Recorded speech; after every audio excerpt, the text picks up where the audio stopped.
Buenos días a todos. Primeramente, agradecerle a todos nuestros panelistas, al doctor Mario Centurión, al doctor Manuel Castillo, la doctora Rocío Aparicio, que va a coordinar todas estas presentaciones a partir de ahora.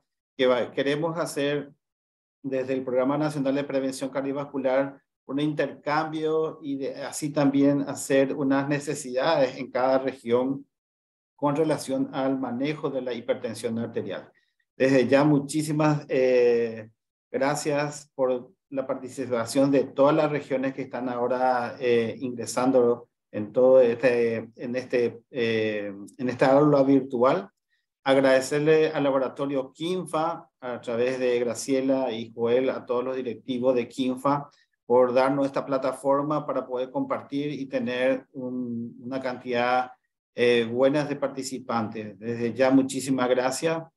Entonces, para no perder mucho tiempo, entonces ya a iniciar inmediatamente la modalidad con la cual lo vamos a hacer, le va a compartir la doctora Rocío.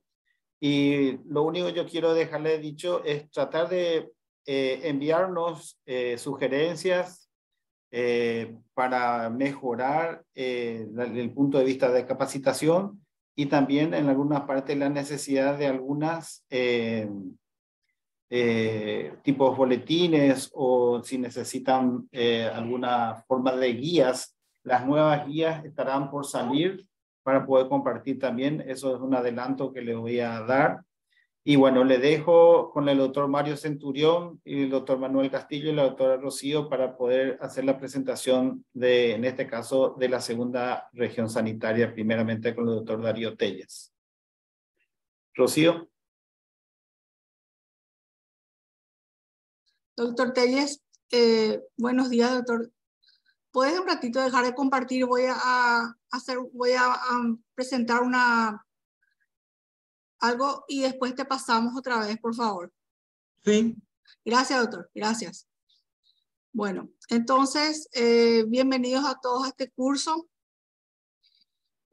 Así como dijo el doctor, estamos del Programa Nacional de Prevención Cardiovascular en este nuevo desafío para nosotros, que es este curso sobre manejo y tratamiento de la hipertensión arterial y sus complicaciones. Está dirigido a todas las regiones sanitarias del Ministerio de Salud y como cabeza de este curso están el doctor José Ortellado, que nos acaba de hablar, jefe del Departamento de Docencia, y el doctor Abdom, nuestro director, que se excusa con ustedes por una pequeña reunión de urgencia que tuvo acá en el Ministerio, por eso no está con nosotros ahora. Este curso se impartirá los días lunes de 11 a 12 horas, cada 15 días, entre agosto a noviembre del 2023. Iniciamos hoy. Con respecto a la asistencia, queremos que sepan que tienen que completar el 80% de las clases para tener derecho a certificado y cuenta con puntos para recertificación de la Sociedad Paraguaya de Medicina Familiar Interna, la Sociedad Paraguaya de Cardiología y de Hipertensión Arterial. Y la metodología, vamos a presentar casos clínicos por los médicos representantes de las regiones sanitarias. Y por supuesto tenemos hoy panelistas súper expertos que nos van digamos, a dar su punto de vista con respecto a las presentaciones que se van a hacer. Empezamos hoy y tenemos hasta el 27 de noviembre y todas las regiones sanitarias van a participar de la 1 a la 18ª región sanitaria. Hoy están con nosotros la doctora Diana, que todavía no, creo que no subió, el doctor Mario Centurión, miembro de la Sociedad Paraguaya de Cardiología, y el doctor Manuel Castillo, que es el presidente de la Sociedad Paraguaya de Hipertensión Arterial. Hoy están con nosotros la primera región sanitaria.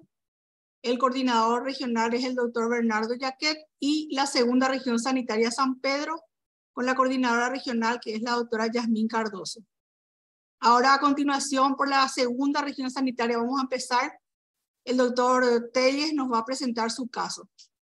Adelante, doctor Telles. Dejo de compartir y puede subir su diapositiva.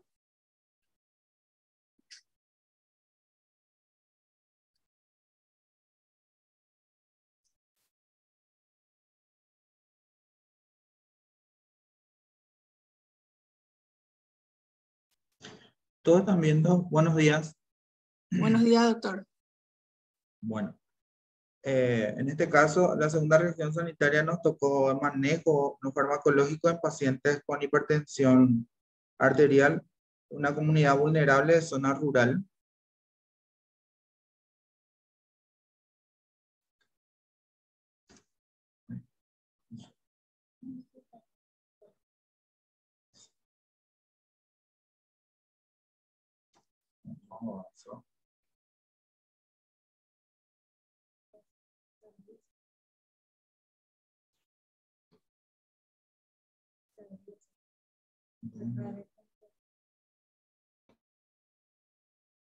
Hola, doctor, no te estamos escuchando.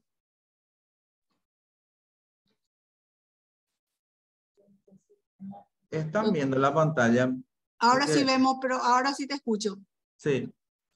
Bueno, se trata de una paciente de 58 años, de sexo femenino, de procedencia de la colonia Andrés Barbero, San Pedro, profesión ama de casa, estado civil casada con 3 hijos, motivo de consulta, presión arterial alta, en ocasiones dificultad respiratoria referida, antecedentes patológicos personales y ginecobstétricos de hipertensión arterial, obesidad grado 2, con un índice de masa corporal de 37, peso actual 89 kilos, talla 1,57 centímetros. Avanza.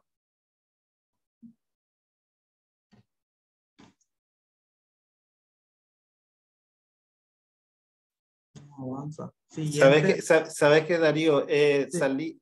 Salí otra vez y en la cuando hace modo presentación, no le ponga esa modo presentación normal, pone sale del librito y con eso va a avanzarte. Hay un librito al lado de ese modo de presentación.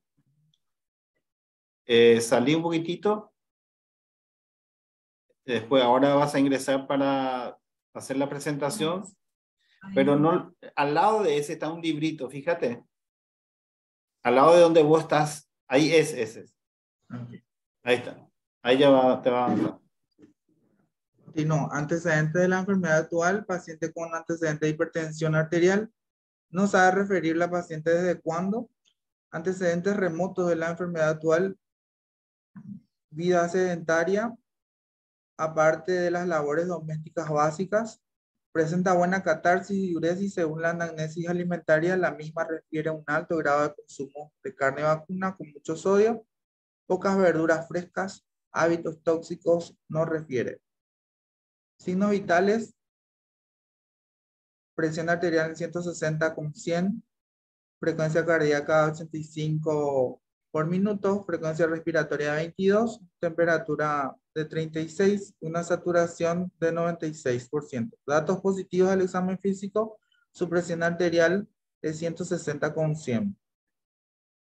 Estudios auxiliares que se solicitaba a esta paciente: el análisis de sangre y de orina de rutina, electrocardiograma, radiografía de tórax.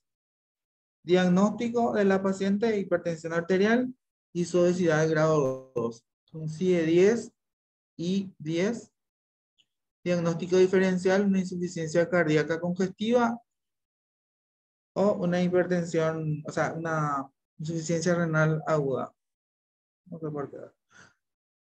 Tratamiento: se indica un plan hipocalórico con restricción moderada de sodio, actividad física diaria, caminata de 60 minutos.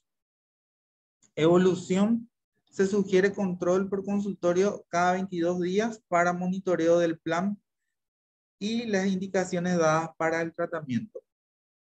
Observaciones y comentarios: la paciente es una mujer de campo con ingreso económico bajo, como la mayoría de la gente común del campo, atendiendo a que esto se le suma un estrés emocional de cuidar y cubrir las necesidades básicas para sus 3 hijos. Muchas veces hay muchos pacientes con el mismo cuadro, con una carga de estrés emocional muy importante y casi todos son sedentarios.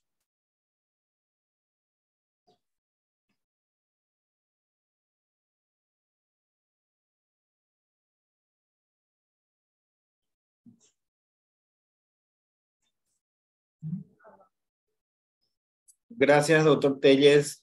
Ahora le daremos las palabras a los panelistas para la evaluación, presentar algunas discusiones sobre el caso. Doctor Mario Centurión, doctor Manuel Castillo. Sí, buenos días a todos, buenos días a todos los que están conectados.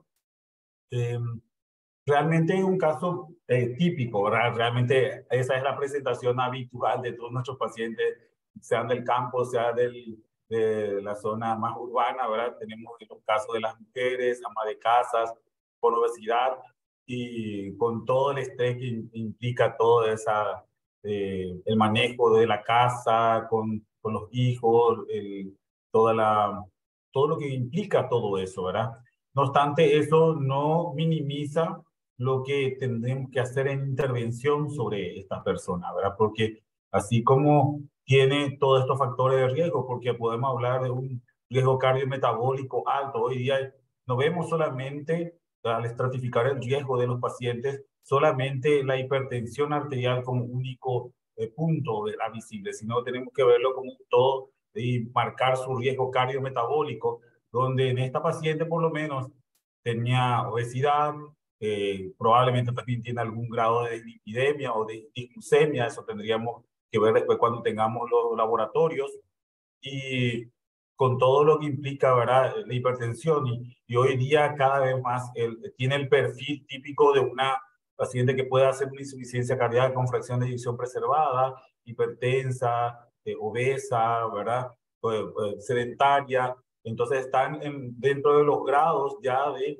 insuficiencia cardíaca, un estadio B, y ya podríamos hablar de CES con la disnea a esfuerzo que tiene, ¿verdad? Según una clase funcional 2, 3. Entonces, sí o sí, lo primero que nosotros tenemos que tratar de marcar en esto es estratificar el riesgo que tiene para hacer las intervenciones oportunamente. Si bien es cierto, en esta primera parte hablamos del manejo no farmacológico, donde seguro que vamos a ir comentando todas las cosas, ¿verdad? Y me gustaría saber, doctor Telles, después de esas medidas no farmacológicas que él le aplicó, que le indicó, con las recomendaciones de dieta y ejercicio y todas esas cosas, ¿cómo volvió a sus controles? ¿Si la presión mejoró más en los siguientes controles o qué tenemos de eso, doctor Telles? Hola, doctor, ¿qué tal? Y la verdad que la paciente, estamos nosotros siguiéndole acá en el hospital con la nutricionista, justamente tenemos 2 nutriólogas en el hospital regional y se ha visto cierta mejoría en cuanto a lo que es la reducción de su presión arterial. No te digo que ha mejorado estrictamente porque tenemos esta dificultad, ¿verdad?, de cumplir a cabalidad el tratamiento que requiere la gente del campo en cuanto a su dieta, pero sí ha mejorado en cuanto a su peso, ha tenido una reducción de peso de unos 4 a 5 kilos aproximadamente en su primer control y esperemos que logremos mejorar el estilo de vida también de la paciente. Sí. Bueno, todo eso está excelente, ¿verdad? Entonces quiere decir que las intervenciones están empezando a tener resultados. Pero como vemos, donde es muy importante y probablemente uno de los principales pilares es justamente marcar las medidas higiénico-dietéticas y más con el soporte de nutrición, porque yo siempre le digo a los pacientes dicen, ¿qué es lo que no tengo que comer, doctor? Te dice, ¿verdad? Y realmente nosotros los médicos en general somos muy malos nutricionistas porque parece que le queremos prohibir nomás todo y no dejarle, tienen miedo incluso los pacientes de ir porque dicen, no, el doctor seguro que me va a prohibir todo. Entonces, ese apoyo del equipo multidisciplinario donde tenemos también el apoyo de los nutricionistas es excelente porque ellos le explican que dentro de su alimentación, de su casa, de su hogar, de su región, puedan comer, explicarles sobre las porciones, de cómo tiene que ir balanceando toda su dieta. Entonces, ese apoyo realmente es espectacular, ¿verdad? Y donde nosotros en esos seguimientos que le hacemos, en este caso, como le pusiste, cada 3 semanas más o menos, de insistirle en que no deje la cuestión de la dieta por sobre todo y también del ejercicio, ¿verdad? No obstante, en la estratificación de riesgo inicial de esta paciente, por el hecho de tener una presión ya en un grado 2 para para cualquier clasificación, ya sea la americana o la europea, nosotros tendríamos que, aparte de eso, complementar con el otro pilar que es del tratamiento, que es el tratamiento farmacológico, en donde deberíamos de entrada hablar de combinación de drogas. No podemos iniciar solamente un enalapril o un losartán o una lodipina en forma aislada. Debemos hacerlo ya en forma, como mínimo, una combinación de drogas para poder empezar a tratarle. Y siempre, como en este caso es muy claro porque el riesgo por el mismo valor de la hipertensión ya es alto, pero si no tenemos o tenemos dudas sobre eso, tenemos una herramienta que es muy buena que nos da la Organización Panamericana de la Salud, la OMS, que es el HERS, que es la aplicación HERS que está disponible, que es gratuita, y nosotros podemos bajar e incluso tiene una lista para pacientes de Paraguay. Entonces nosotros podemos estratificar su riesgo y eso nos va a hacer si tenemos que ser mucho más intensos o no según la situación de cada paciente. Como vimos en esta señora, en esta mujer, no había nada que se tenía una hipertensión severa y de por sí ya eso es de alto riesgo. Y su riesgo probablemente va a salir de muy alto riesgo porque aparte tenía obesidad, probablemente tenía epidemia también, y vamos a ver si no había también una disglucemia. Entonces yo creo que el riesgo en este caso era muy alto. Entonces la medida higiénico-dietética es como un primer pilar importantísimo para poder manejar estos pacientes y que esto dure en el tiempo, que esto es un tratamiento ya crónico, que de eso ya no debería dejar. Y si vamos a agregar algo farmacológico, de entrada que debe ser en combinación para poder tratar todo esto. Manuel, te dejo a vos el comentario si querés hacer algún comentario más. Sí, gracias Mario. Primero que nada, muy buenos días a todos. Gracias por la invitación. Creo que resumiste muy bien todo y creo solamente que es importante recalcar acá un tema de que no debemos perder oportunidades en dar medicación que da beneficio realmente a los pacientes. Por más que entienda esta charla en particular, el manejo no farmacológico, como bien dijo Mario, creo que es fundamental evaluar el riesgo, evaluar posibles complicaciones y daños de órgano blanco. Estoy de acuerdo con los estudios que le pidieron, pero creo que debemos no solamente las medidas dietéticas, sino que escribir y acostumbrarnos a escribir en las cómo va a seguir con respecto a la dieta, cómo va a seguir en cuanto a la actividad física, poner esos números. La guía, como ustedes saben, recomienda 150 minutos semanal mínimo, entonces dejar eso escrito en la indicación, al menos 30 minutos, al menos 5 días en la semana, y no dejar ya de iniciar tratamiento porque, como bien dijo Mario, es grado 2 y eso implica de que ya se necesita tratamiento. Y así que solamente resumir un poco eso, que estoy de acuerdo con lo que se hizo, pero no hay que perder oportunidad. Esta consulta con una terapia, combinación de fármacos, estratificación del riesgo y sin lugar a dudas hacer el tratamiento no farmacológico. Doctor Darío, una pregunta. Visto que está mencionando mucho ahí, sumó un estrés emocional. ¿Cómo usted manejan eso? ¿Cómo hacen en ese sentido? Porque eso también forma parte dentro del riesgo de la evaluación, tanto como dijiste también de la parte económica, justamente en las guías y en el riesgo cardiovascular figura uno de los puntos, ¿verdad? Pero yo quisiera saber cómo manejan la parte del estrés emocional allí. Bueno, acá nosotros en el hospital regional, ¿verdad? La verdad, el manejo del estrés es muy difícil para nosotros con los pacientes debido a la cantidad de profesional encargado, vamos a decir así, de dar esa contención. Más bien, el médico es quien realiza el papel de psicólogo también con sus pacientes. Y muchas veces eso con la doctora Yasmín nos vemos un poquitito, vamos a decir así, en aprietos, vamos a decir, porque nosotros de cierta manera, es verdad, damos ciertas orientaciones a los pacientes, como dijeron los compañeros ahí, pero muchas veces no nos llega a faltar el complemento, vamos a decir así, para hacer un tratamiento multidisciplinario. No Sí, sé si a eso lo es justamente insistía, ya que ustedes mismos ya empiezan, porque es un tema muy difícil, ¿verdad? Y sabemos que puede haber correlación en ese mecanismo para que el paciente, aparte de tener otro factor de riesgo como la obesidad, se hace más difícil el control. Entonces, yo quisiera decirle nada más, entiendo que es difícil ese tema, pero es el médico el que está haciendo esta parte del manejo. ¿Qué sugerencia le podía dar usted, doctor Mario Centurión, en este tema?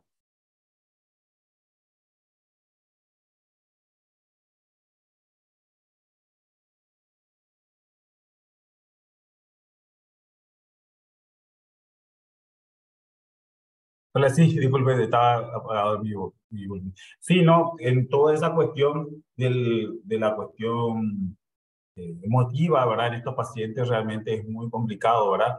Gracias a Dios, hoy también veo que en los servicios de salud tenemos ayuda psicológica que puede ayudar a mejorar eso, ¿verdad? Y ayudarle a los pacientes para que puedan sobrellevar eso, ¿verdad? Porque es un factor de riesgo bastante importante y son causas a veces de las crisis hipertensivas cuando tenemos ciertas situaciones de estrés importante en las pacientes. Entonces, si es el riesgo es muy alto, tratar dentro de lo posible de no tener que usar ansiolíticos, ¿verdad? Pero si la situación amerita tal vez el uso de ansiolíticos naturales, que hoy día hay presentaciones farmacológicas de ansiolíticos naturales, iniciar con eso tal vez, pero lo que mejor siempre resulta para mejorar el estrés también es el ejercicio. Definitivamente lo que ayuda y tiene un impacto impresionante en el control del estrés de todos los pacientes es darse ese tiempo del ejercicio para poder liberar y mejorar todo ese estrés que a veces tienen cargado los pacientes.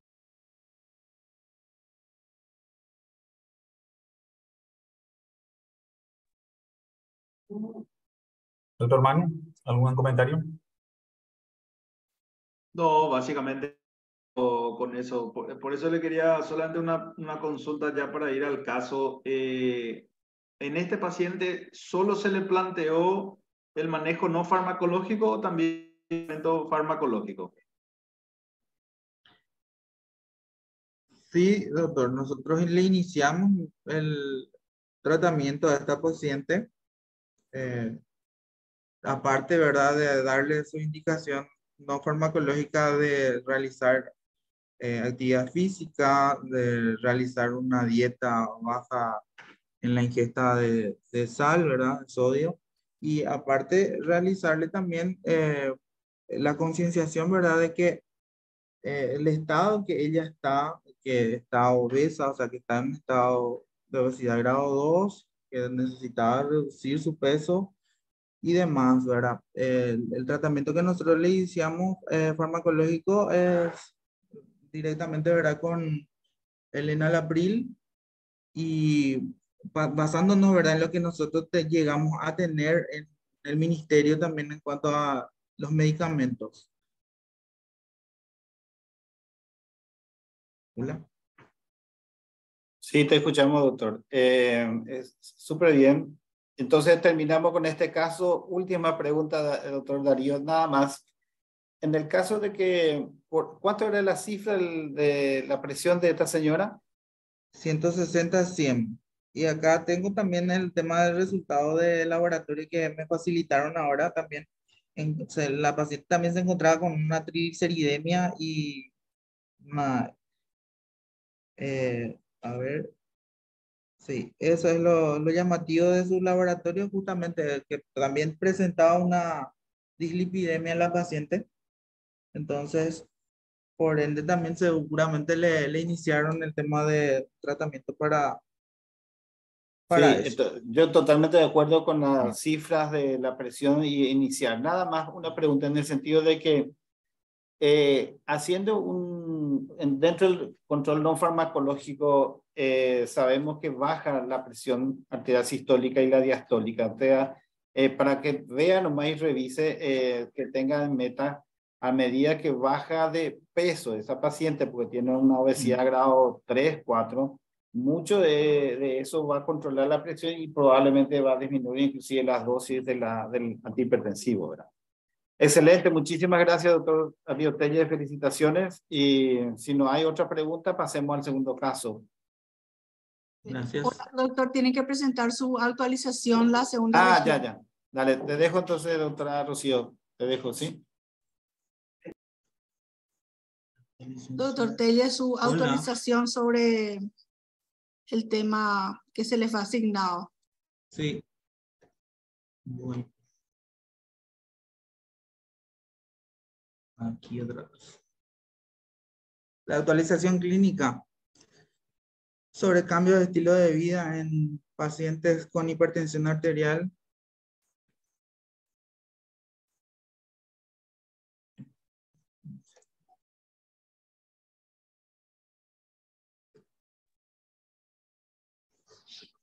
Hola, doctor, ¿puede presentar el primero otra vez, por favor?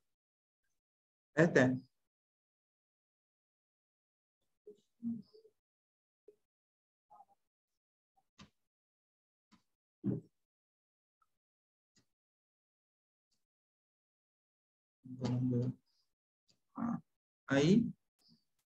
¿Puede ser ahí? Sí, ahí está. Okay. Actualización clínica sobre cambios de estilo de vida en la hipertensión arterial. Segunda región sanitaria, Hospital Regional San Pedro. Ya lo mismo.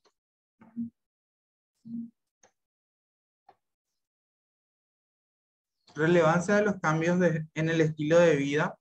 La adopción en un estilo de vida saludable para el corazón es un enfoque de fundamental importancia para prevenir o retrasar la aparición de la hipertensión, reducir los valores de la presión arterial y disminuir el aumento asociado del riesgo cardiovascular. Las personas con una puntuación de estilo de vida saludable tienen aproximadamente 4 a 5 milímetros de mercurio más bajo, independientemente del riesgo genético subyacente, que aquellas con estilo de vida desfavorable. Las medidas de estilo de vida saludable pueden aumentar el efecto reductor de la presión arterial en las inversiones farmacológicas y reducir el número de medicamentos necesarios para controlar la presión arterial. La reducción de peso. Tener sobrepeso u obesidad se ha asociado directamente con la hipertensión, mientras que las estrategias bien establecidas para reducir la presión arterial consiste en una dieta baja en calorías en adultos con prehipertensión. La evidencia se limita en gran medida a los estudios observacionales y sus metaanálisis. Todas las intervenciones de estilo de vida parecen tener beneficios para la salud del corazón que pueden ir más allá de los beneficios asociados. La restricción de la ingesta de sodio. Existe fuerte evidencia de una asociación entre el alto consumo de sodio y el aumento de la presión arterial en la población en general y en pacientes hipertensos. Los valores de sodio y sal correspondientes son aproximadamente de sodio, un equivalente de 2 gramos, y de cloruro de sodio sal en 5 gramos. Un metaanálisis que examinó la reducción de la ingesta de sodio hasta 800 miligramos diarios mostró una disminución lineal de la presión arterial, además de una reducción promedio ponderada en la ingesta de sodio en la dieta alrededor de 2.7 gramos diarios. Se ha encontrado que está asociado con una reducción aproximada de 18 a 26% de las enfermedades cardiovasculares. Aumentar los niveles de actividad física diaria y el ejercicio regular. El efecto presor agudo del ejercicio dinámico isométrico no contraindica el ejercicio regular en una hipertensión sistólica crónica. Una actividad física de 150 minutos por semana encontró que el riesgo de desarrollar hipertensión disminuye en un 6%. La reducción de la presión arterial se han documentado independientemente al sexo o etnia. Las reducciones promedio con ejercicio aeróbico son aproximadamente de 2 a 4 y 5 a 8 milímetros de mercurio en pacientes adultos, normotensos e hipertensos. En cuanto a la intensidad del ejercicio, se recomienda ejercicios aeróbicos de intensidad moderada y mediante un metaanálisis que incluyó a 73 pacientes, ¿verdad? Se encontró evidencia de certeza moderada al caminar, o sea, que caminar produce reducciones significativas de la presión arterial en pacientes con hipertensión. Se refiere a una sesión diaria de ejercicios para minimizar problemas de hipertensión post ejercicio. Finalmente, un estilo de vida físicamente activa y ejercicio regular tienen efectos positivos en muchos otros resultados adversos para la salud y el factor de riesgos cardiovasculares en todas las edades y sexos. La reducción del riesgo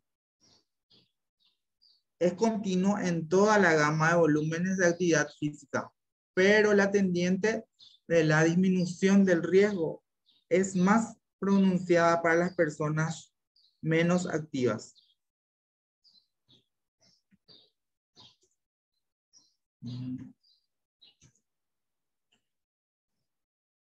En cuanto a la moderación de la ingesta de alcohol, los estudios observacionales a gran escala informan una fuerte asociación lineal positiva entre el consumo de alcohol y la presión arterial. Diferencias sexuales en el metabolismo del alcohol puro son más altos para los hombres que para las mujeres. Esto constata el hecho de que impacto global atribuye la ingesta de alcohol en la mortalidad, que es 4 veces mayor en hombres que en mujeres. Los datos de observación previos sugirieron posibles efectos cardioprotectores del consumo bajo a moderado del alcohol. Dejar de fumar. El tabaquismo es la principal causa prevenible de muerte y se sabe que aumenta el riesgo cardiovascular en comparación con los no fumadores. Fumar puede afectar el efecto reductor de la presión arterial en algunos fármacos antihipertensivos. Por ende, se debe orientar el abandono del hábito de fumar a los pacientes. También se debe prestar atención en la exposición pasiva al tabaquismo que se ha asociado con riesgo de enfermedades cardiovasculares.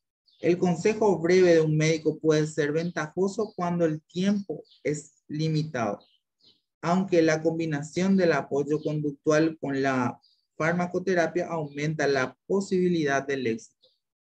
Los cigarrillos electrónicos, originalmente promocionados como posibles ayudas para dejar de fumar, han traído a muchos consumidores, incluso tanto no fumadores como fumadores, y este análisis, ¿verdad?, ahora descarta que estas llamadas alternativas más seguras aumentan agudamente la presión arterial y también pueden estar asociados con mayor riesgo a enfermedades cardiovasculares.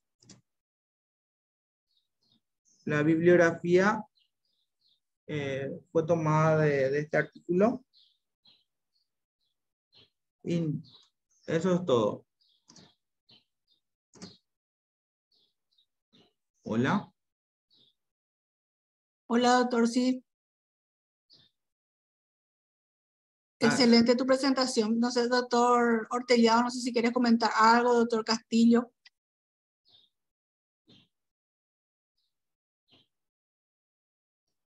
Buenísima presentación, felicitaciones. Y bueno, yo les voy a dejar lastimosamente porque tengo una reunión ahora urgente. Y buenísima la presentación, doctora Yasmín, excelente. Pasamos al segundo tema ya, yo de mi parte, Rocío. Hola, doctor. Okay. No sé si el doctor Mario, el doctor Manuel quieren hacer alguna acotación. Bueno, no, yo creo que está muy claro. Lo que es fundamental es aplicar nada más estas cosas. Creo que todos siempre tenemos un poco, digamos, de menos tiempo de aplicación de estas enseñanzas a los pacientes, y me parece muy interesante esto que acaba de decir, porque es así y tenemos que tratar de transmitir en nuestras recetas estos conceptos porque son realmente también tratamiento. Así que básicamente agregar solamente eso. Solamente remarcar, ¿verdad?, que las medidas higiénico-dietéticas que incluyen ejercicio, disminución del sodio y dejar el tabaquismo, disminución del alcohol, tienen realmente impactos muy importantes en el control del riesgo cardiovascular que trae la hipertensión. Si nosotros no controlamos eso, aunque te demos la mejor medicación farmacológica, sea antihipertensiva, aunque tengamos a disposición, si no se cumplen con las medidas higiénico-dietéticas no farmacológicas, nuestro tratamiento va a fallar, va a caer. Eso es definitivo, ¿verdad?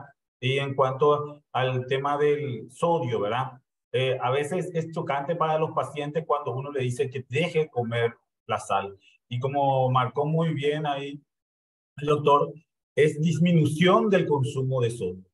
Es casi imposible que haya adherencia a los pacientes cuando le decís que deje de comer totalmente el sodio, porque eso realmente no va a ser. Nosotros tenemos una situación especial en nuestro país, donde somos un país subtropical, donde tenemos mucha humedad, y cuando los pacientes no comen nada de sodio, parece que se deshidratan más rápido, se sienten mal. Entonces no podemos prohibirle en ninguna parte. Dice que tenemos que prohibirle cero sodio, en ninguna guía, en ningún lugar.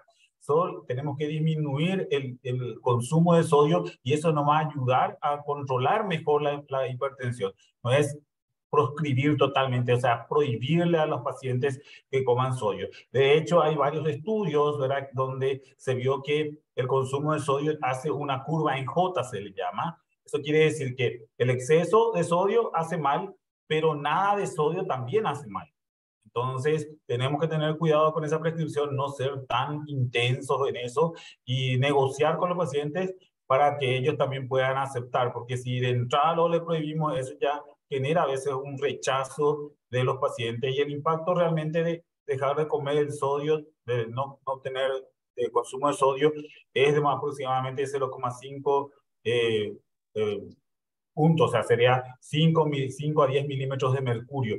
Entonces, negociar con los pacientes para tratar de que no ser tan estrictos de nada de sodio, sino que disminuir el consumo de sodio que tiene dentro de su dieta para poder mejorar esa adherencia que queremos de ellos, ¿verdad? Y yo siempre digo, el que empieza a comer con menos sodio se va acostumbrando su boca, y después cuando encuentra algo muy salado ya no puede comer más. Sin embargo, si le prohibimos totalmente, en algún momento quiere hacer trampa, encuentra algo salado y se come todo, y bueno, termina con un pico hipertensivo en la urgencia.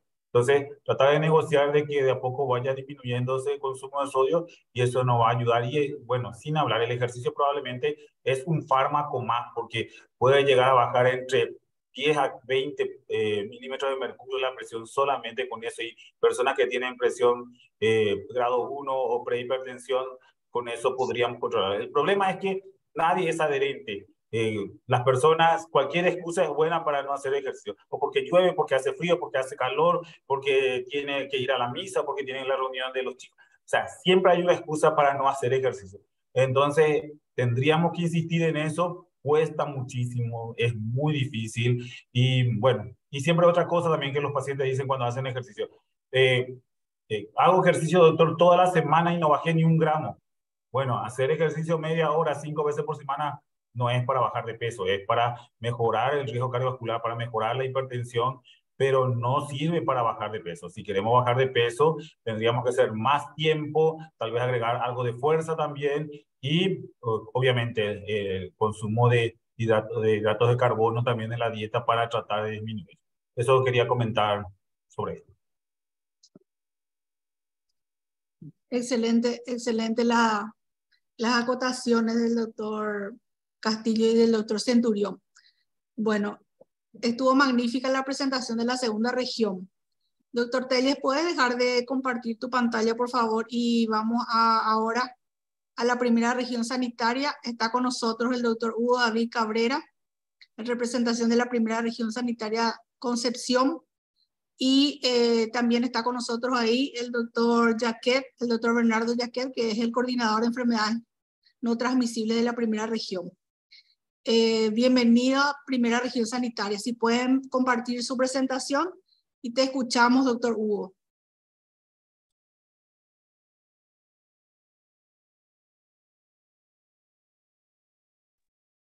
Doctor Hugo Cabrera, ¿puedes abrir tu micrófono, por favor?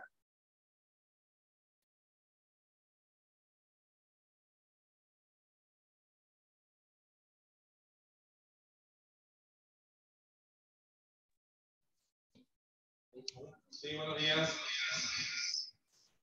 Aquí la doctora Leti. La doctora Leti Colmán es la que va a presentar el caso. Ahora yo soy director de región sanitaria. Hola. Doctor Hugo, te escuchamos un poquito lejos y con eco, si podés acercarte un poquito más a tu micrófono. Sí, ¿ahora qué tal? Sí, ahí está un poquito mejor. Bueno. Si tienen otros dispositivos, tienen que apagarlos, que están contigo ahí. Y estás, si querés presentar tu caso clínico, doctor. Sí, la doctora Leslie es la que va a presentar el caso clínico. En este momento está usando mi computadora, no, por una cuestión de conexión, ¿verdad?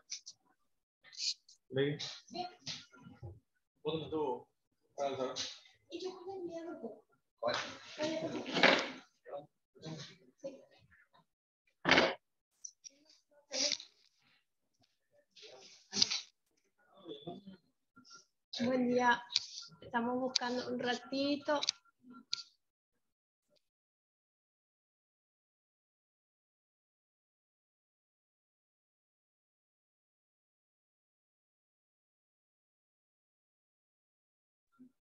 Doctora, ¿hay manera de que puedan colocar ustedes la diapositiva que se había enviado?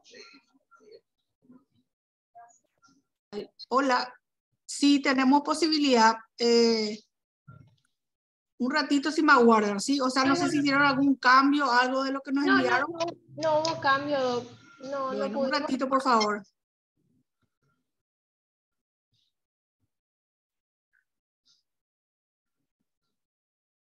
Perdón, hay que colocar.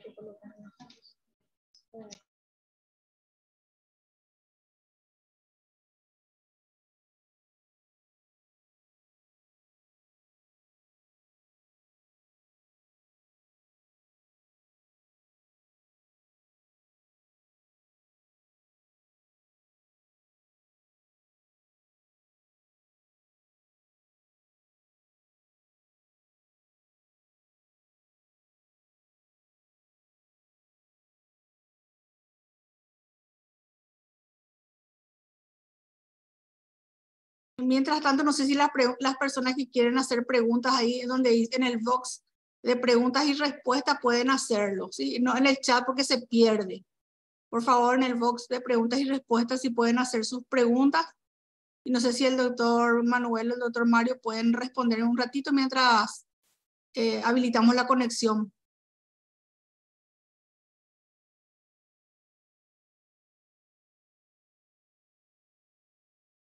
Sin problema, sin problema.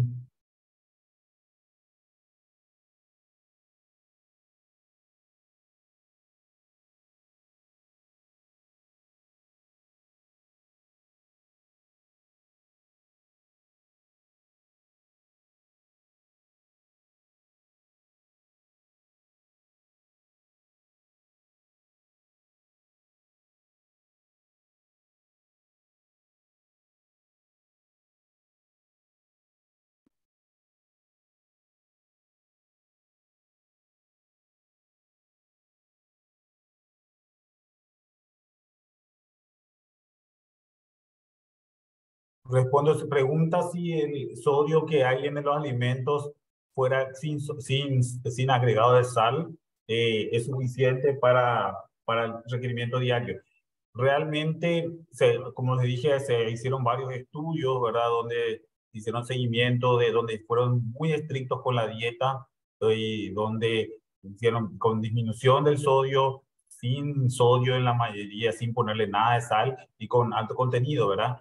Y se demostró que existe esta curva en J que se llama, y esto sucede más en los lugares donde tenemos mucha humedad, ¿verdad? En los lugares tropicales, subtropicales, donde hay mucha pérdida insensible, y cuando uno tiene una dieta muy baja en sodio, eso podría afectar y hacer que los efectos, por ejemplo, los antihipertensivos, como los diuréticos tiacídicos y otros, sean muy intensos y tengamos efectos colaterales indeseables para los pacientes. Entonces, aparte que ayudan, es muy difícil lograr una adherencia total sin sodio, también tiene sus efectos negativos a veces, y sería ideal en nuestro clima, que tenemos mucha humedad, por lo menos en el área central, acá hacia el sur, donde yo estoy en Itapúa también, mucho calor, mucha humedad, sudamos mucho, y cuando no tenemos nada, no comemos nada de sodio, eso a veces hace que los efectos colaterales de la medicación antihipertensiva, como dije, especialmente los diuréticos tiacídicos, sean mucho más intensos y traigan muchos efectos colaterales. No sé qué pensaba Manu de eso. Sí, totalmente de acuerdo. Y creo que es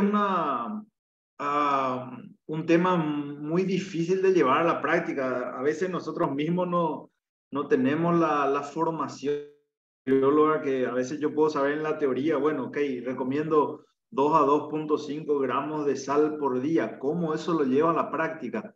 Y creo que ahí radica la importancia de consultas con los especialistas. Pero más o menos lo que la guía te dice es que esa cantidad de sal más o menos representaría una cuchara pequeña de sal, y más o menos eso imaginarlo de utilizarlo en todo el día, distribuir entre todas las comidas, saber que algunas comidas tienen mucho, bueno, países como Argentina ya lograron, por ejemplo, reducir en la producción del pan y de algunos productos el consumo, o sea, el agregado de la sal para que se adecuen a lo que se recomienda. Entonces, el sodio es fundamental, pero coincido contigo, Mario, de que lo que no debemos hacer, o por lo menos sea una indicación muy estricta en insuficiencia cardíaca, y ni siquiera así, es decir que el consumo de sal debe ser cero. Eso puede llegar a ser perjudicial.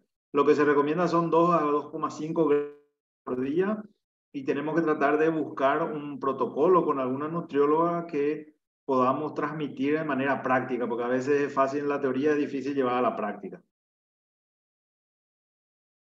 Bueno, excelente, doctor. Ya estamos listos para la presentación del caso de la primera región.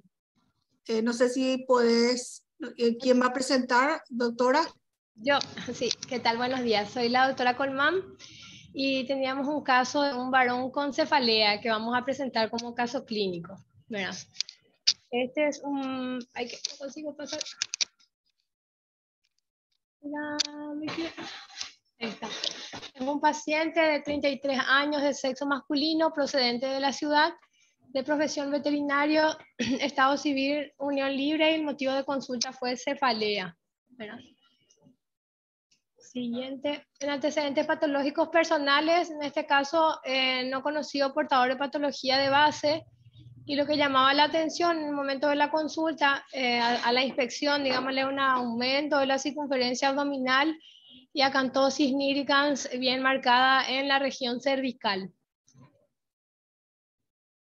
Como antecedente de la enfermedad actual, él refiere a una cefalea de inicio insidioso de moderada intensidad que se presenta durante todo el día, exacerbándose por las noches. Es un tipo pesadez, abarcando la región frontal e irradiando a toda la cabeza. Cede con la ingesta de analgésicos comunes, ¿verdad? Niega otros síntomas acompañantes, niega fotofobia, niega vómitos, niega fiebre, ¿verdad? Como dato importante de valor, él refiere realizarse controles ambulatorios de presión arterial, constatándose cifras de 150-100, 160-100 en varias oportunidades, ¿verdad? Como antecedente remoto de la enfermedad actual, él niega un cuadro similar anterior. Los signos vitales al momento de la consulta: tenía una presión arterial de 160/100, una frecuencia cardíaca de 95 latidos por minuto, saturando 98% y una temperatura axilar de 36 grados, ¿verdad? Los datos positivos de valor: una cintura abdominal de 130 centímetros, una acantosis nígrica en región cervical y constatamos un índice de masa corporal de 30. El paciente llega ya con un análisis porque le dijo la vecina que tenía que hacerse un control para venir a consulta, ¿verdad? Entonces él llega con un laboratorio de 7.200 blancos, 60 de neutrofilia, hemoglobina en rango, plaquetas también, una glicemia de 85, urea 32, creatinina de 0,9, un colesterol total de 250, elevado con un HDL de 35, ¿verdad? La orina simple era no patológica y en el electrocardiograma no había cambios significativos. Era de ritmo sinusal, regular, no había alteración de ninguna de las ondas ni de los complejos. En el diagnóstico que realizamos en el consultorio fue el diagnóstico de hipertensión arterial y en el CIE-10 es I10 lo que le cataloga, ¿verdad? Como diagnóstico diferencial que estuvimos planteando fue si era una cefalea migrañosa o una cefalea tensional, que se podría plantear, ¿verdad? A este pacientito le iniciamos tratamiento, iniciamos beta bloqueantes con él, con nebivolol de 5 miligramos día. Ante una glicemia alterada en ayunas, en uno de sus controles constatamos que estaba alterado. En el consultorio vino con una glicemia de 100, no me recuerdo bien cuánto era, pero estaba alterado. La acantosis nigricans, un paciente es obeso y un antecedente familiar de madres y padres diabéticos, también decidimos iniciar metformina 850 miligramos día. Este paciente acudió nuevamente en los siguientes controles, ¿verdad? A la semana, enseguida mejoró la presión arterial, mantenía 120/80, 110/70, ¿verdad? Se constató al mes una pérdida importante de 2,5 kilos en el primer mes, ¿verdad? Empezó a realizar actividad física y empezaron los cambios en el estilo de vida, como en la alimentación. Le llamamos a la esposa, ¿verdad? Que vino a consultar con nosotros con la nutricionista para ver más o menos qué es lo que ellos podían consumir, porque a veces le dicen, bueno, tenemos que empezar con la dieta mediterránea, comer salmón, ¿verdad? Estamos en el norte, no... Nuestros pacientes de repente no tienen una buena ingesta ingreso económico para ese tipo de alimentación, ¿verdad? Y como comentario, lo que estuvimos analizando acá en el equipo es que era importante la valoración del paciente como un todo. En este caso, tratar la hipertensión, pero también todas las otras patologías concomitantes. En este caso, el paciente que estaba con una obesidad y prediabetes también, porque se han visto que el manejo, la disminución de la obesidad, el control glicémico, hace que haya una reducción importante también en los valores y en el control de la presión arterial. Y ese es nuestro caso, doctora.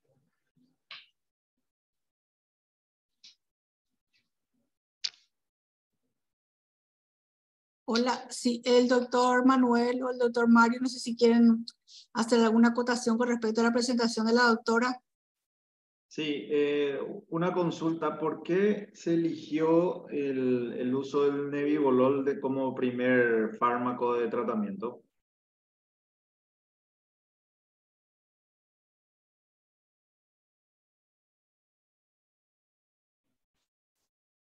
No escuché la pregunta. Que por qué el fármaco elegido fue el nebivolol. Porque en los estudios realizados vimos que los beta-bloqueantes son uno de los fármacos que se prefieren en los pacientes.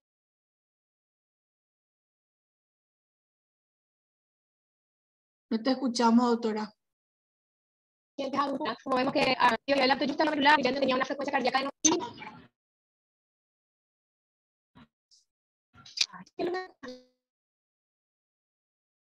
Hola, doctora, o sea que está muy entrecortada tu señal, si podés repetir porque no se te escuchó.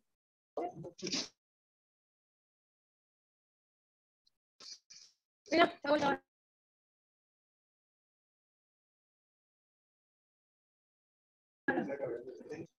Dios mío. Mira,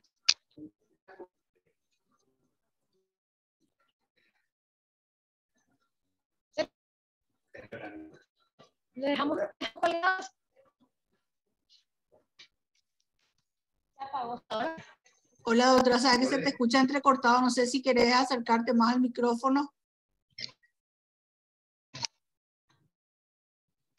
Doctor, no sé si me escuchas, se apagó mi computadora. ¡Ay, Dios mío!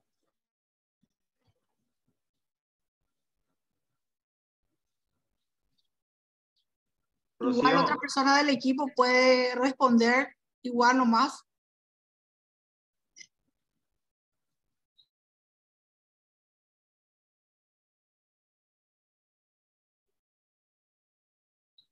Rocío.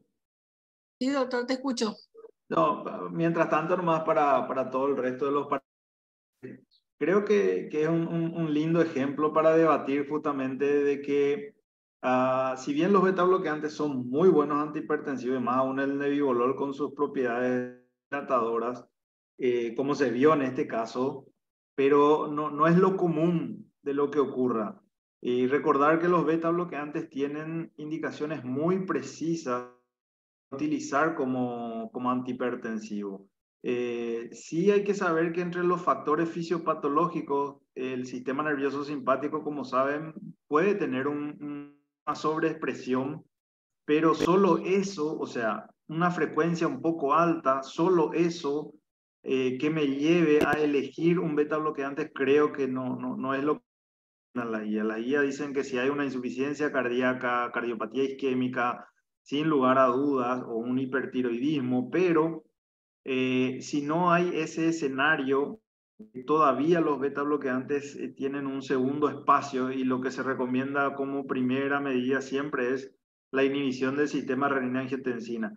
Creo que en este caso en particular debate un poco interesante si hacemos terapia combinada o no. Si basamos estrictamente en la cifra, igual está en un grado 2 y hay que empezar terapia combinada.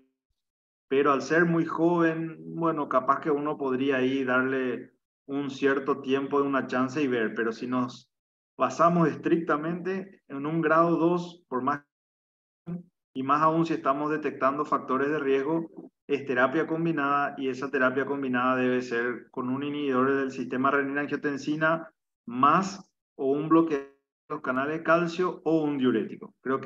Esa creo que es una enseñanza de este caso, por más que haya respondido muy bien a lo que le hicieron y increíblemente con un solo fármaco 120-80, que es más que el objetivo que buscamos, ¿verdad? Pero creo que el ejercicio que debemos tratar de llevar es ese, de que el paciente si tiene grado 2, es terapia entrada, capaz a dosis más bajas y no un beta bloqueante de entrada. Sí, comentarios nomás. De por sí, con la presentación que hizo la doctora, es un típico caso de un síndrome metabólico, ¿verdad? Donde tenemos un paciente que tiene una hipertensión, obesidad, tiene signos de hiperinsulinemia que representa la cantosis nigricans que tenía, que por más que la glicemia en ese momento en el control primario era normal, por la cantosis nigricans habla de que el paciente está en una hiperinsulinemia, que eso realmente va a marcar, tiene dislipidemia, o sea, tiene todos los factores de lo que nosotros hablamos como síndrome metabólico, que realmente es, y por lo tanto tenemos que tratarlo en forma, como dijeron muy bien, multidisciplinaria y como un todo, no solamente pensando la hipertensión. Como el paciente es muy joven, 33 años, un paciente bastante joven, ¿verdad? Y normalmente las intervenciones no farmacológicas tienen un impacto mucho más rápido si se pone las pilas, como decimos, y tiene realmente, mejora todas las cosas rápidamente. En cuanto a lo que habló de la parte farmacológica, así como dijo Manuel, en las guías y muchos estudios demostraron que cuando tenemos un perfil de riesgo cardiometabólico, los IECAS y los ARA2 también, pero por sobre todo los IECAS serían las mejores drogas porque no solamente actúan para bajar la presión, sino también actúan en la cuestión renal, incluso en la cuestión del control de la diabetes, ¿verdad? El estudio más importante que se hizo fue con el Ramipril, ¿verdad? El estudio en Target. Hay otros estudios que demostraron que en pacientes con síndrome metabólico, cuando utilizamos esto, aparte de controlar la presión, también tiene sus buenos efectos en la hiperinsulinemia, en todo lo otro.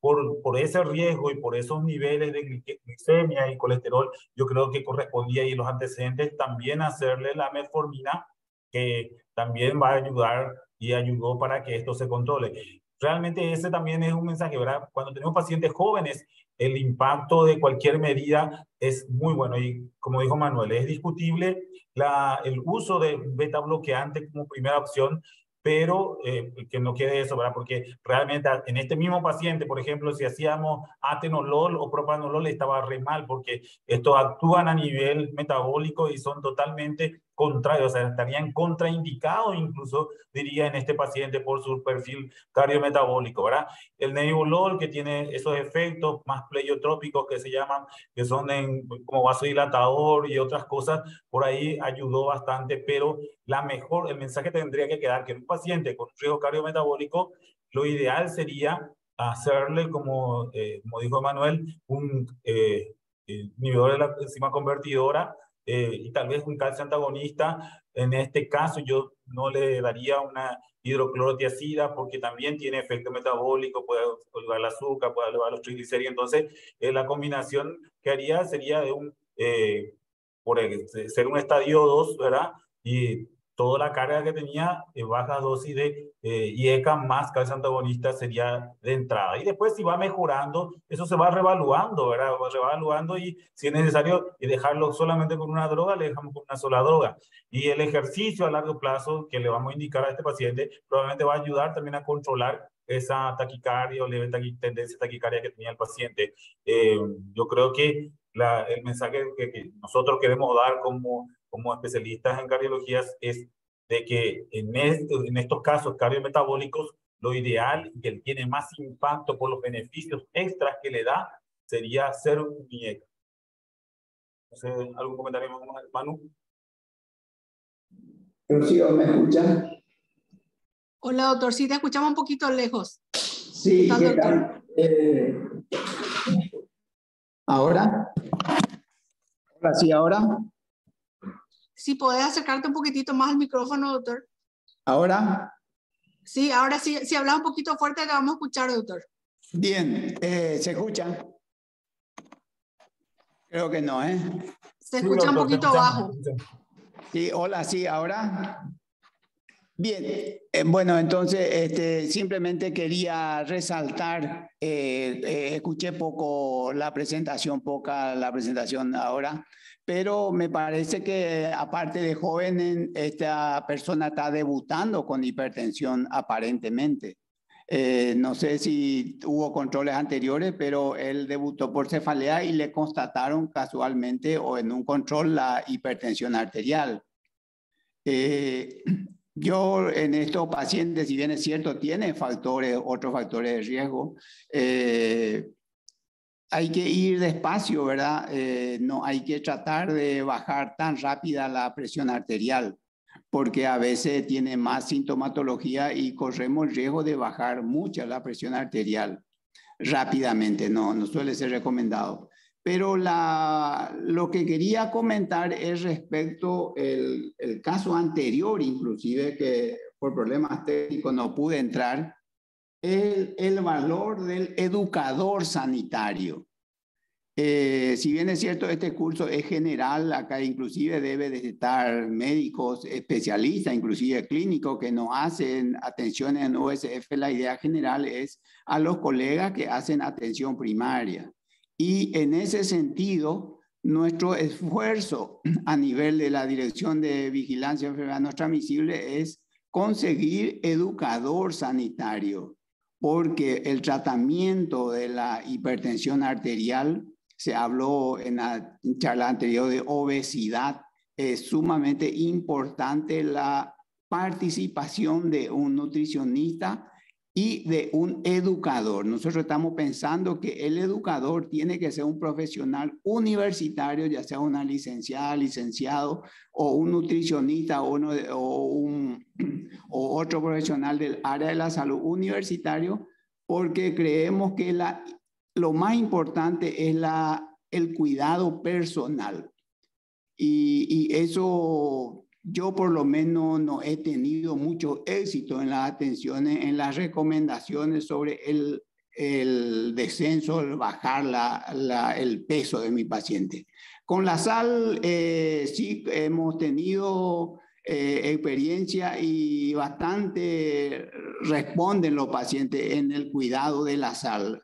Tal es así que algunos inclusive ya se van al otro extremo, ya en una hiponatremia. Pero en cuanto a la alimentación, y sabemos que es difícil, he visto en el chat una colega dijo que era difícil por el costo a veces de la alimentación, pero una nutricionista o un educador sanitario debe de conseguir con el alcance económico de la persona cuáles son los alimentos que pueda ayudarle a bajar y mantener el peso.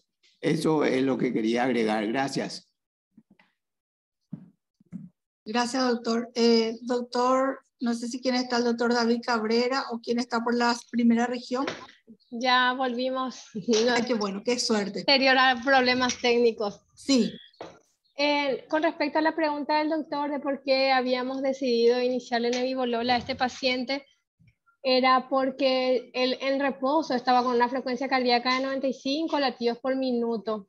Y como vimos también que uno de los antihipertensivos de elección en pacientes jóvenes son los beta bloqueantes, en ese momento y el paciente tenía condiciones económicas, entonces le iniciamos el nebivolol.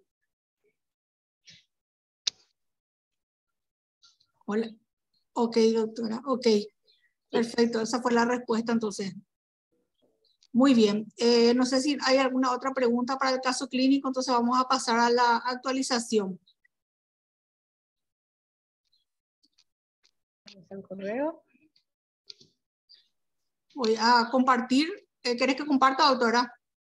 Ya tengo, doc. Voy a ya tenés. Bueno, ya. entonces voy a salir nomás y te... Ok. Espérame que...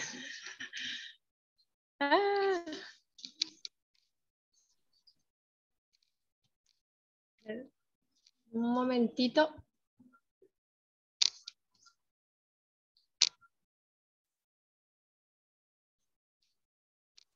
Si pueden habilitar su micrófono y su cámara, por favor, de la primera región y luego compartir.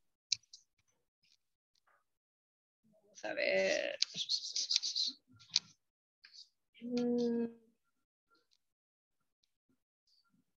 Estamos. ¿Dónde está el...? Ay, ¿dónde se fue?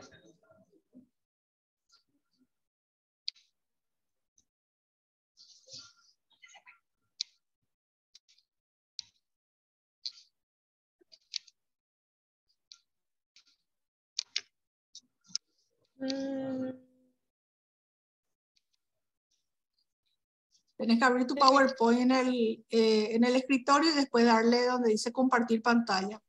Sí, estoy...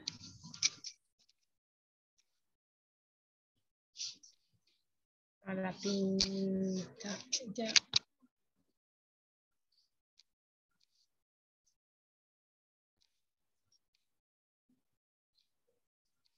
Tiene su descarga porque ya descargó, pero no. Moriré. Sí, pero tengo que presentar pues el...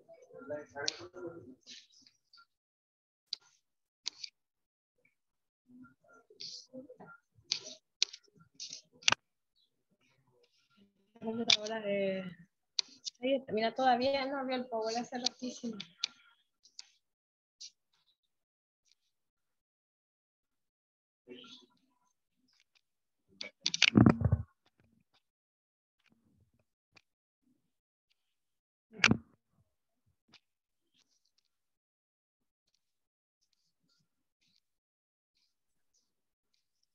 ¿Le puedo compartir directo? No, compartir pantalla.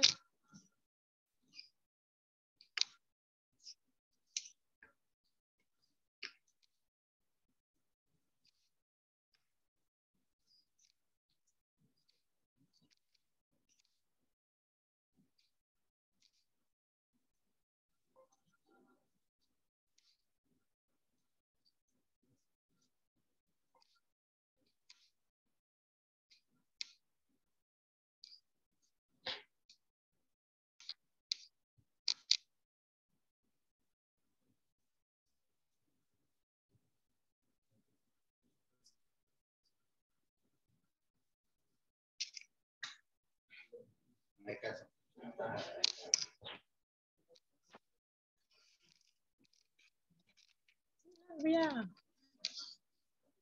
Pensé que iba a ser más fácil.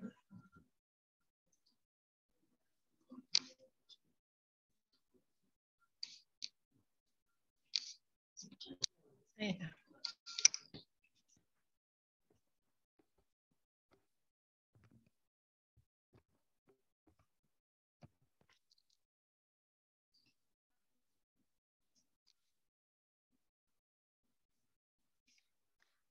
Hola, ahí estás compartiendo todo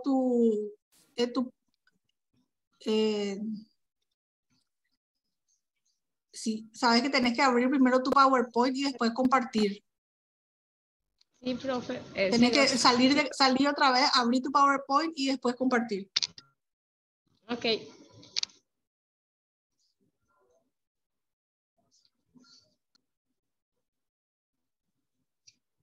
No, tenés que, donde dice salir de la presentación. El rojito que dice salir de la presentación. Ahora abrí tu PowerPoint en tu escritorio y volvé a entrar.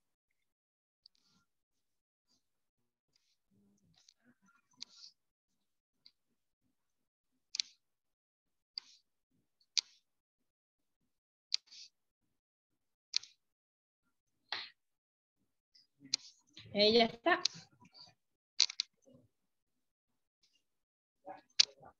Bueno. ¿Sí? Puedes poner en modo presentación, doctora, y ya estamos. Ok. ¡Ah! Ya está muy publicitando hasta ahora. Bueno, a la primera región sanitaria le tocó hipertensión arterial, los valores de diagnóstico y la estratificación de riesgo. Sobre actualización, estábamos buscando algunos datos, entonces los hallazgos que hicimos fue entre del Journal of the College of Cardiology que se había publicado en el 2022, que hubo una diferencia entre los valores de hipertensión entre el American College y la Asociación Europea, la Asociación Americana de Hipertensión Arterial, ¿verdad?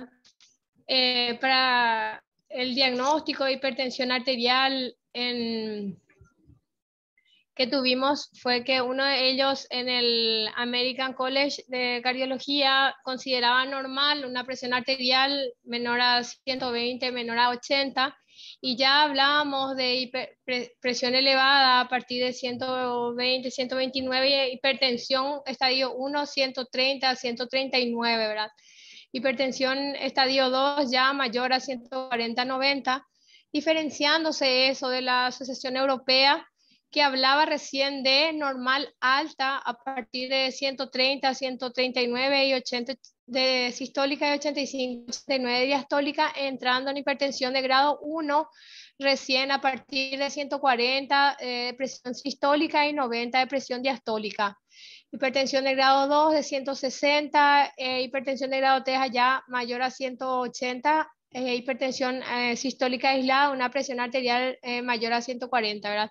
Como sabemos que la hipertensión son valores persistentes de presión sistólica elevada en más de un control realizado en el paciente, ¿verdad? Los riesgos cardiovasculares, también en ambos tenemos riesgos cardiovasculares que se van analizando de acuerdo a los cohortes, y tenemos riesgos cardiovasculares altos, riesgos cardiovasculares bajos, ¿verdad?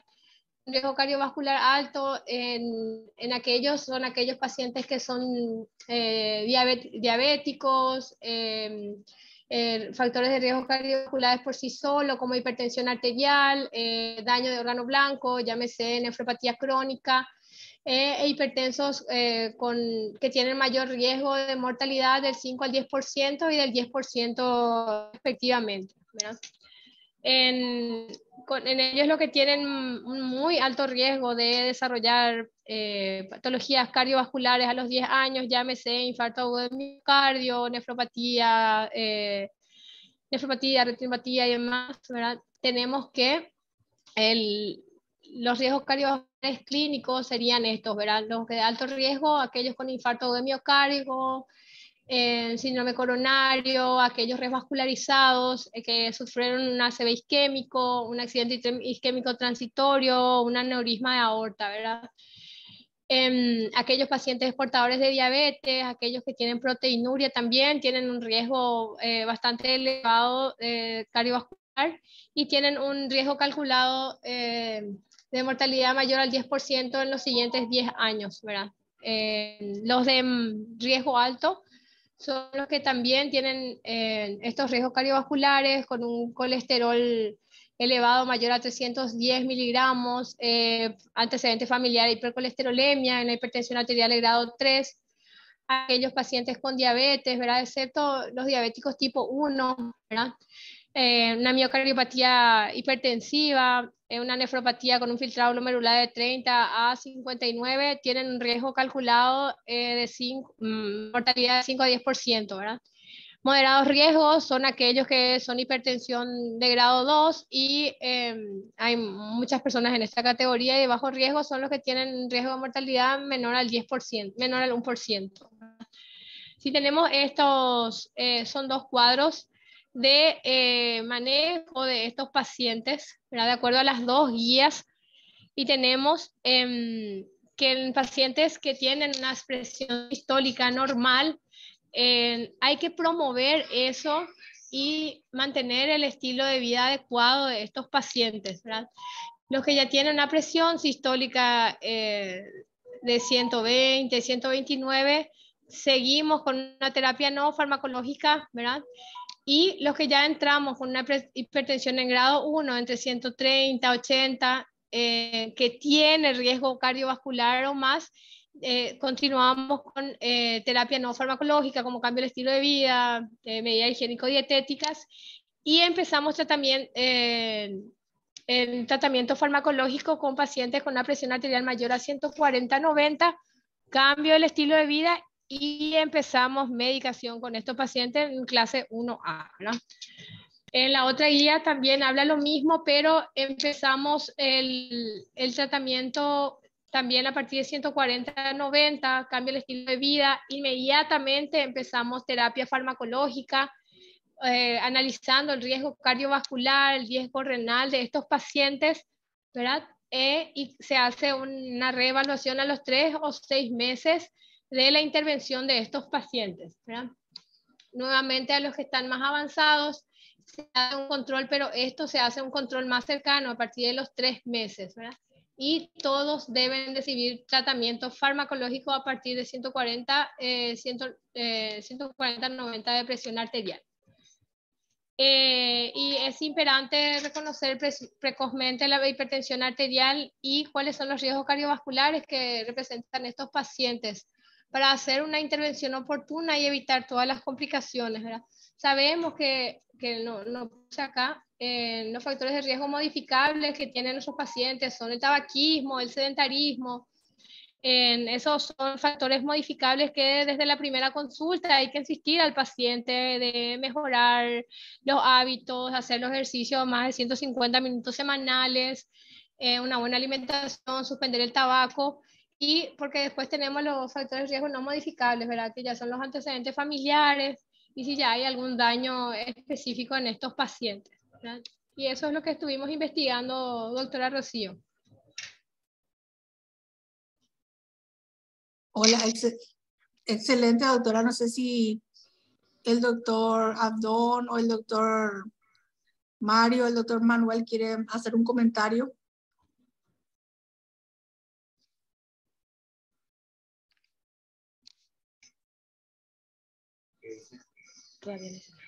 Bueno, hola. Sí, excelente presentación, muy buena visión de las guías, ¿verdad? Realmente nosotros no tenemos que confundirnos, porque a veces uno empieza a preguntarse si cuál lo que es la presión normal, 13, 8, como dice ahí, o 130, 80, o 140, 90 es hipertensión. Para nosotros realmente, por una cuestión ya de protocolo, toda Sudamérica, seguimos más o menos más la guía europea.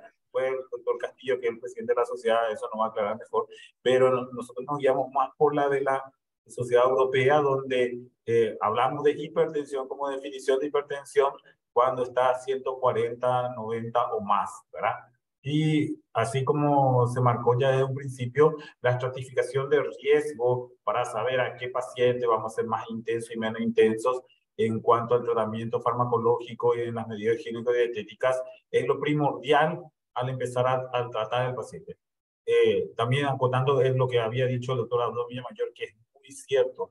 Siempre nuestra terapia y nuestra medicación debe ser para ir bajando la presión escalonadamente. Nunca tenemos que querer o tenemos que buscar que si nuestro paciente viene con 18 o con 17, 10 de presión, ya en la primera consulta, a los 15 días o los 21 días, esté con 12,8. Es casi imposible que acepte ese paciente porque obviamente, como dijo el doctor, le da muchos síntomas. Entonces, por eso tendríamos que iniciar siempre dosis moderadas de las drogas cuando son ya en estadio 2 para la guía americana o estadio 3 para la guía europea. Empezar siempre con combinación, si tiene múltiples factores de riesgo, comenzar con combinación y ir bajando de a poco, ir aumentando las dosis de las combinaciones a medida que va circulando el paciente, a medida que va evolucionando el paciente. No ser tan agresivo de tratar de lograr los objetivos ya en las primeras semanas. O sea, ir bajando escalonadamente para que el cuerpo, esa persona, se adaptó su regulación cerebral a esa hipertensión severa. Entonces nosotros, si bajamos demasiado, el paciente puede hacerle daño, también incluso tener una serie, si es que le bajamos demasiado de golpe la presión. Así que tenemos que tener cuidado con eso y ir avanzando de a poco con todo ese tratamiento y por sobre todo estratificar el riesgo de esos pacientes, que es lo más importante. Manu. Sí, solamente un comentario que realmente no hay una diferencia cuando uno analiza en detalle las dos. Que fíjense como muy bien presentaron, la guía americana solamente lo rotula como hipertensión, pero no lo trata con fármacos. Lo que quiere destacar la guía americana es que realmente por encima de presiones sistólicas 115 se demostró que empieza a aumentar el riesgo cardiovascular, por lo cual ellos quisieron darle un énfasis de que no esperara llegar a 140 de presión sistólica para enfocar al paciente en su riesgo, sino que hay que hacerlo mucho antes. Entonces, ese es el fin real de la guía. Nosotros la sociedad latinoamericana lanzó también en el 2019 y son en cuanto a los valores de grados de hipertensión igual a la europea. Clasificamos recién hipertensión por encima de 140-90. Pero cuando uno analiza la guía americana, el tratamiento realmente lo ponen después del 140 recién, o sea, en su grado 1 te estimula a hacer cambios del estilo de vida y el tratamiento no farmacológico, que realmente serían como una prevención no farmacológica que también la europea recomienda en su presión normal alta o en su prehipertensión. O sea que cuando realmente analizamos es prácticamente lo mismo con diferentes nombres. Así que creo que los valores no nos tienen que hacer manejar demasiado a los pacientes, sino que, como bien se dijo, el riesgo que tienen. No hay que dejar de calcular el riesgo en todos los pacientes. Creo que ahí está la clave de transmitir esta información, no tanto en cuanto a los números, ¿verdad? Entonces, estoy de acuerdo que el riesgo es lo que hay que evaluar y de acuerdo a eso sacando los, digamos, los objetivos que se va a tener en cada persona. Y después, todo muy de acuerdo con lo que dijo el doctor Mario de que hay que hacerlo, y el doctor Abdón de que hay que hacerlo gradualmente. Uno lo va controlando cada semana al comienzo, cada 2 semanas, y recién ahí va haciendo las modificaciones. No hay que apresurarse por de vuelta el número. El número a veces es lo, pero es el riesgo el que nos debería asustar más.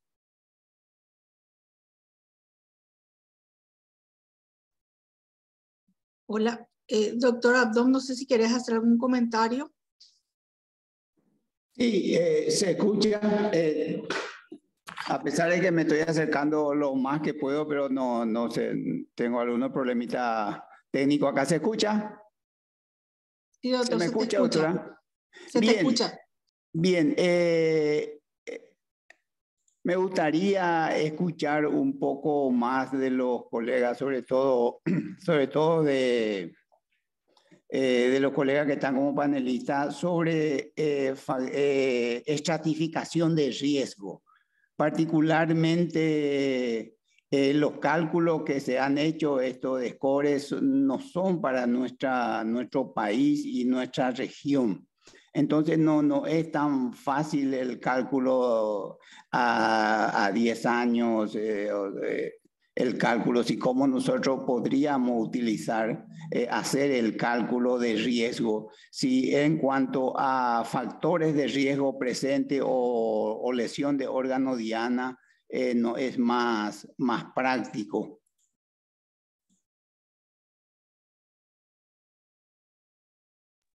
Eso quería preguntarle a Manu o al otro colega Centurión.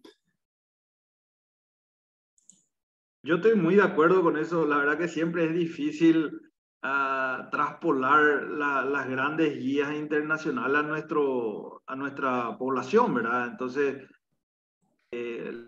la verdad que por lo menos el score, que también se llama score, el europeo, como ustedes saben, solamente mide el género, la edad, la cifra de presión arterial sistólica, no HDL. Entonces, en ese sentido, creo que sí es aplicable, pero también deberíamos hacer cada vez más frecuentes estudios de validación. Una guía, validemos acá, hagamos un estudio para ver si realmente se replica esos valores o si nosotros tenemos alguna variable distinta que nos haga tener más o menos riesgo. Yo creo que el score, el europeo, es aplicable porque sus variables son digamos, bastante medibles, y creo que sí va a haber una diferencia seguro porque regionalmente somos muy distintos. Es un poco, y el HARS que está promoviendo la Sociedad Interamericana, creo que no hay tanta y también creo que es bastante aplicable. Sí, efectivamente, el HARS me parece que sí, es teóricamente mapa nuestra región, ¿verdad? Sí, el HARS, yo en el grupo, en el chat, envié el link para poder bajar. Se puede bajar en cualquier celular, puede ser en Android como en iOS, ¿verdad? De Apple. Entonces se podría tener eso para poder estratificar, ¿verdad? Y esa presentación que hizo el doctor creo que es bastante práctica para ver cuáles son los factores de riesgo. Yo creo que cualquier paciente que tenga uno o dos factores de riesgo, pero si tienes ya diabetes nomás luego, ya de por sí es de alto riesgo. Ahora, si tenés hipertensión y diabetes, de por sí, independientemente de la edad o cualquier cosa, ya es de alto riesgo, y tenemos que ser un poquito más intensos y buscar fármacos que realmente impacten sobre estas dos enfermedades que hace que la evolución sea peor, ¿verdad? Desde el punto de vista cardiometabólico renal, ¿verdad? Entonces, ver los riesgos y, claro, también el daño órgano blanco, que es importante para poder ver también en quienes tenemos que ser un poquito más, hacer seguimiento más cercano por lo menos. Eso es lo que yo creo que en forma práctica podemos decir. Pero nos ayuda mucho este score, ¿verdad? Ahí, como le dije en el chat, está el link, pero se puede bajar en cualquier lugar, ¿verdad? Y puede ayudarles para poder hacer el seguimiento. Y eso está a mano, eso tenemos ahí, se marca y te da el riesgo cardiovascular en un ratito.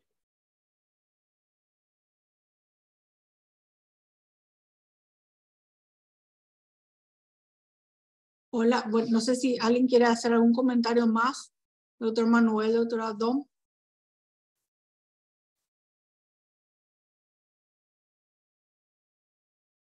Ya nada por mi parte, Rocío.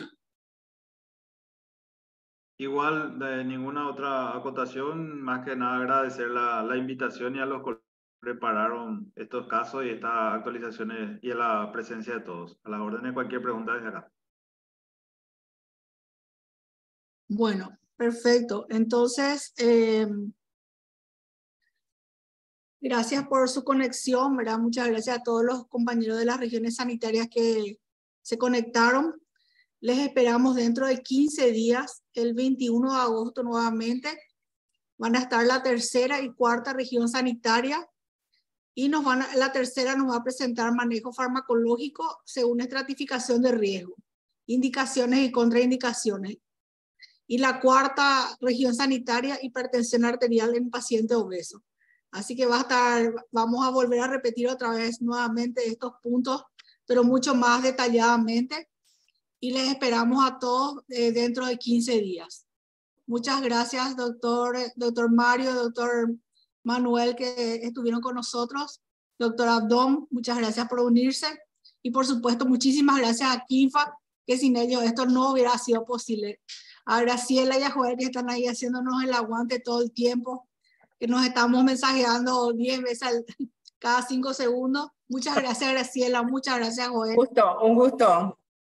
Gracias. Vemos, chao. Chao, chao. Bueno, entonces cerramos aquí y nuevamente muchas gracias a todos los compañeros de las regiones.